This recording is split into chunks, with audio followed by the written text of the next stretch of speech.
সর্বোচ্চ উইকেট শিকারী তালিকাটা যদি আমরা দেখি, সেখানে সর্বোচ্চ উইকেট শিকারী তালিকায় সবার উপরে রয়েছেন দুর্বার রাজশাহীর Bangladeshi fast medium bowler Taskin Ahmed. এবার আসলে দারুণ ছন্দে রয়েছেন। বিপিএল ইতিহাসের সবচেয়ে ইকোনমিক্যাল বোলিং করে যাচ্ছেন তাসকিন আহমেদ। 19 রানে 7 উইকেট, এবার আসলে সেরা বোলিং ফিগারটাও তার। 6 ইনিংসে তাসকিন আহমেদ এখন অবধি পর্যন্ত নিয়েছেন 14টি মূল্যবান উইকেট এবং যার সেরা 19 রানে 7 উইকেট।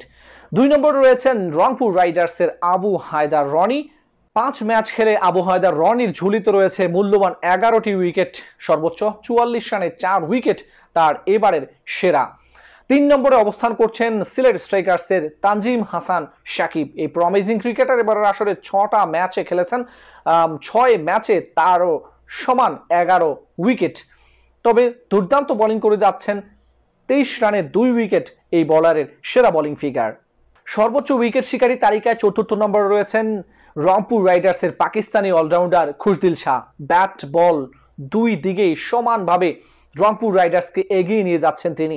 এবারের আসরে এখন অবধি পর্যন্ত 7টি ম্যাচ খেলেছেন এবং 7 ম্যাচ খেলে এই অলরাউন্ডারের ঝুলিতে রয়েছে 9টি উইকেট এবং এবার আসরে 18 রানে 3 উইকেট তার সেরা বোলিং ফিগার। সর্বোচ্চ উইকেট শিকারীর তালিকায় 5ম নম্বরে রয়েছেন শেখ মেহেদী হাসান। রংপুর রাইডার্সের বাংলাদেশি এই অলরাউন্ডার তিনিও 7টি ম্যাচ খেলেছেন এবং তার ঝুলিতে রয়েছে সমান 9টি উইকেট, 27 রানে 4 উইকেট তার সেরা বোলিং। ঢাকা সিলেট পর্ব শেষে এবার চট্টগ্রামের পর্ব শুরু হওয়ার পালা। আগামী 16ই জানুয়ারি ফরচুন বরিশাল ভার্সেস স্বাগতিক চিটাগং কিংসের মধ্যকার ম্যাচ দিয়ে চট্টগ্রাম পর্ব শুরু হবে। দেখা যাক চট্টগ্রাম পর্বের শেষে পয়েন্ট তালিকা কেমন হয়, কারা কোয়ালিফাই করতে পারে প্লে অফে।